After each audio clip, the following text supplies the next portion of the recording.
Just after midnight, Secret Service saying their agents shot a man after an armed confrontation with law enforcement, after they were notified yesterday of a suicidal individual traveling to D.C.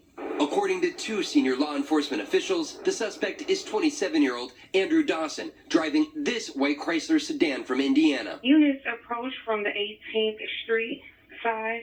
That's when just one block from here, authorities found the man's parked vehicle and then spotted somebody who matched the man's description here, and that's when shots ensued. The close proximity of the gunshots to the White House heightening new concerns about security around the president, who spent the weekend in Palm Beach. President Trump survived an assassination attempt last year at a Pennsylvania campaign rally, and then while golfing on his West Palm Beach course 2 months later. Sean Curran, who was the Secret Service special agent in charge of his detail during the Butler attack, is now the agency's director. The security of the president and Vice President Vance of Pinnacle Concern. Vance, with his 3-year-old daughter, approached on the sidewalks of Cincinnati on Saturday by protesters supportive of Ukraine. Vance posting that the protesters followed us around and shouted as my daughter grew increasingly anxious and scared, though noting it was a mostly respectful conversation. I had said, if I talk to you for a few minutes, we might 3-year-old daughter alone, and you said yes. So I'd like you guys to respect it. Vaughn Hilliard is joining us now from the White House. Vaughn, what else are we learning about that suspect tonight? Hallie, the Secret Service says that Dawson was transported to a nearby hospital, though his condition at this hour is still unclear. Authorities also, though, said that they did, in fact, recover a gun from the scene. Hallie? Vaughn Hilliard, thank you. In New York, the attorney for a Palestinian activist who helped organize protests at Columbia University says he was arrested by ICE. It comes after the Trump administration cut back on how much federal money the school receives. Camila Bernal reports. Ironically, tonight, a Palestinian activist who helped lead the protest at Columbia University is in ICE custody. Mahmoud Khalil's attorney saying in a statement that he was wrongfully arrested by immigration agents, claiming his student visa was revoked, even though Mahmoud is a legal permanent resident and not in the U.S. on a student visa. Trying to clarify this with the university. Khalil was one of the few protesters who shared his name during the protest last year. We want a divestment from the Israeli occupation. In a statement, Columbia University acknowledging reports of ICE around campus. This reported arrest coming on the heels of the Trump administration canceling about $400 million in federal grants to Columbia University. Earlier last week, the president writing agitators will be imprisoned or permanently sent back to the country from which they came.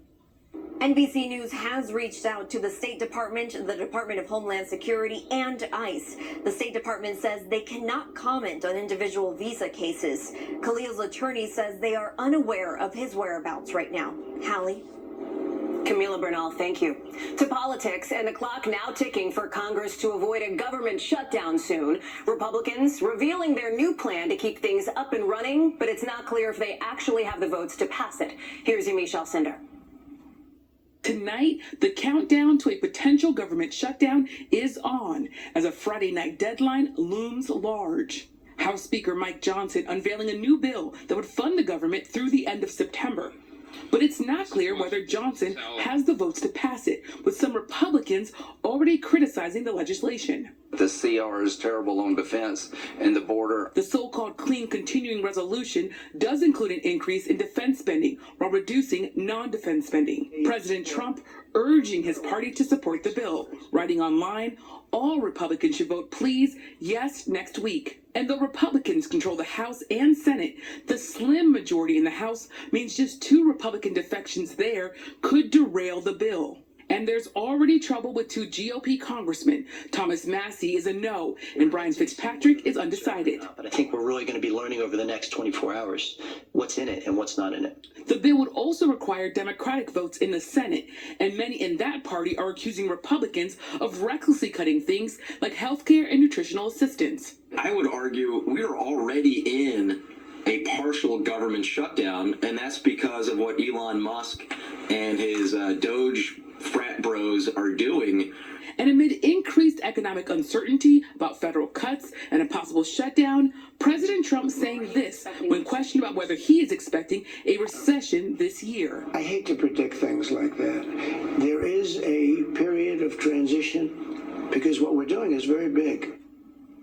Yamiche is traveling with the president in Florida tonight. And Yamiche, the House is expected to vote on this new bill early this week. That's right. House Speaker Mike Johnson says he plans to bring the bill to a vote as early as Tuesday. It's a crucial test for the new Republican majority in Washington as both parties trade blame. Hallie? Yamiche Alcindor, thank you for that.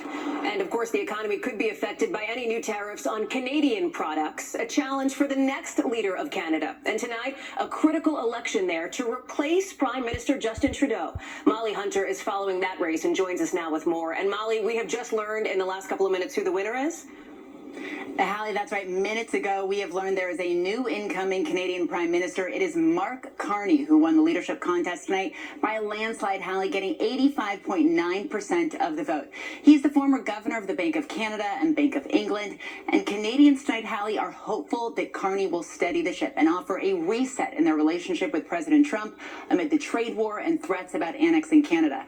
Following the announcement of tariffs earlier this year, Carney said in a rare interview, President Trump probably thinks Canada will cave in, but we are going to stand up to a bully. We're not going to back down. Now, Carney's platform centered on boosting Canada's economy. He will likely be sworn in this week. Hallie? A lot to watch on that new relationship there. Molly Hunter, thank you very much. Still ahead for us tonight, the search for a missing college student on spring break in the Dominican Republic. And a scary scene in California, a driver plowing into that CarMax dealership there, while police are saying it might have been intentional.